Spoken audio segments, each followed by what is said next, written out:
حج کے 5 دن ہیں. آپ پہلے تھوڑی دیر کے لیے جو نا یہ جو حاجیوں پر میں نے دیکھا ہے مینا کے دن جب قریب آنے والے ہوتے ہیں نا تو حاجی گھبرائے مل رہے ہوتے ہیں, کیا ہوگا, خیمے میں کیسے رہیں گے, رش بہت ہوگا, احرام کتنے دن پہننا پڑے گا.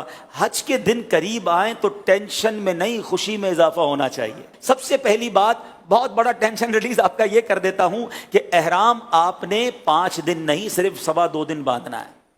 صرف 2.25 دن کا احرام ہے. 1.5 دن تو پہلے عمرے میں باندھ لیا تھا آپ نے, پھر کائی کی ٹینشن ہے.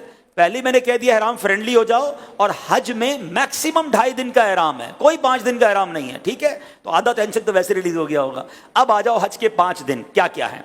8 ذوالحجہ, 9 ذوالحجہ, 10 ذوالحجہ, 11 اور 12. ٹھیک ہے, یہ 5 دن حج کے جو اہم مناسک ہیں وہ اس کے اندر ہیں. 8 کو ہم نے کہاں جانا ہے, انشاءاللہ مینا جانا ہے. کہاں جائیں گے؟ ظہر کی نماز سے پہلے مینا پہنچ جائیں, اور 5 نمازیں مینا میں پڑھنی ہیں. ظہر, عصر, مغرب, عشاء اور فجر. فجر پڑھیں گے وہ کون سا دن ہو جائے گا؟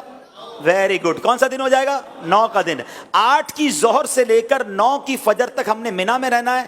5 نمازیں پڑھنا مینا میں سنت ہے. اب 9 کی فجر کے بعد یاد رکھیے گا, حج کا crucial day, most important day of Hajj, جس کو وقوف عرفہ اور جس کو یہ کہیں کہ وہ رکن اعظم ہے حج کا, اس کے بغیر حج ہی نہیں ہو سکتا, اور وہ ہے عرفات کا دن.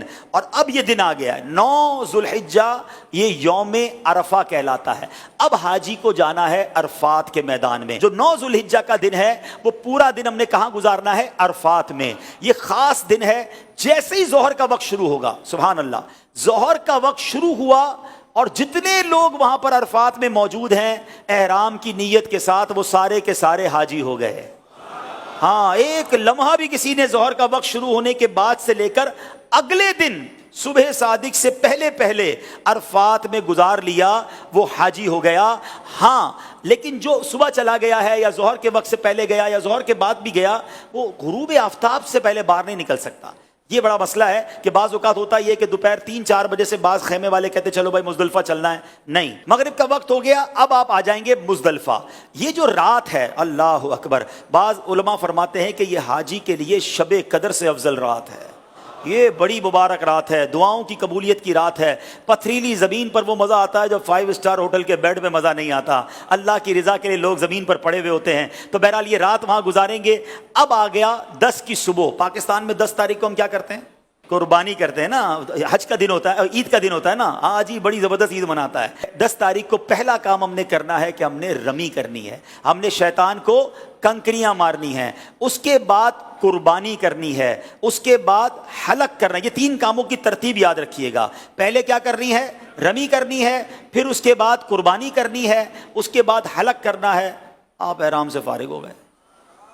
ہاں, احرام تو پورا ہو گیا. ابھی تو 10 تاریخ کی صبح ہی ہوئی ہے, دوپہر ہو جائے گی زیادہ سے زیادہ. 2.5 دن میں آپ احرام سے فارغ. صرف ایک پابندی باقی ہے جو مرد و عورت کے معاملات ہیں, باقی یو آر فری ناؤ. اب اس کے بعد طواف الزیارہ کر لیں تو وہ پابندی بھی ختم ہو جائے گی. اس کے بعد یعنی یہ 10 کا دن جو ہے, آپ چونکہ تھوڑا بیزی ہوں گے, پہلے آپ رمی کریں گے, پھر قربانی کریں گے, پھر آپ حلق کریں گے, غسل وغیرہ کر کے لباس پہنیں گے. اگر شام کو طواف الزیارہ کرنا ہے تو کر لیں گے, ورنہ اگلے دن کر لیں گے. اب صرف آپ نے 11 اور 12 کا دن گزارنا ہے مینا میں, اور راتیں گزارنی ہے مینا میں اور رمی کرنی ہے. ایک واجب باقی رہ جائے گا جس کو طواف رخصت کہتے ہیں, وہ جب وطن واپس جانا ہوگا تب آپ کر لیں گے. تو یہ ہے حج, جو یہ 5 دن ہیں. اس میں پہلا دن مینا میں, اگلا دن عرفات میں, اور بقیہ 3 دن بھی مینا میں گزارنے ہیں. یہ آل ٹوگیدر 5 دن بنتے ہیں, اور آخری دن 12 کو عصر کے بعد مغرب سے پہلے آپ مکہ آ سکتے ہیں. تو یوں دیکھا جائے تو یہ 4.5 دن بنتے ہیں اور 4 راتیں ہیں. تو اٹس ناٹ ہیوج ورک. کوئی ٹینشن ڈالیں اپنے ساتھ, آپ ضرورت کا سامان لے جائیں گے اور لوگوں میں تقسیم کرتے رہیں گے تو انشاءاللہ حج میں کوئی ٹینشن اللہ نے چاہا تو نہیں ہوگی. آپ دوسروں کو ٹینشن ریلیز کرنے کا ذہن بنا لیں, انشاءاللہ آپ کی ٹینشن پہلے ہی ختم ہو جائے گی. انشاءاللہ ہم دوسروں کی مددگار بن کر حج کریں گے انشاءاللہ.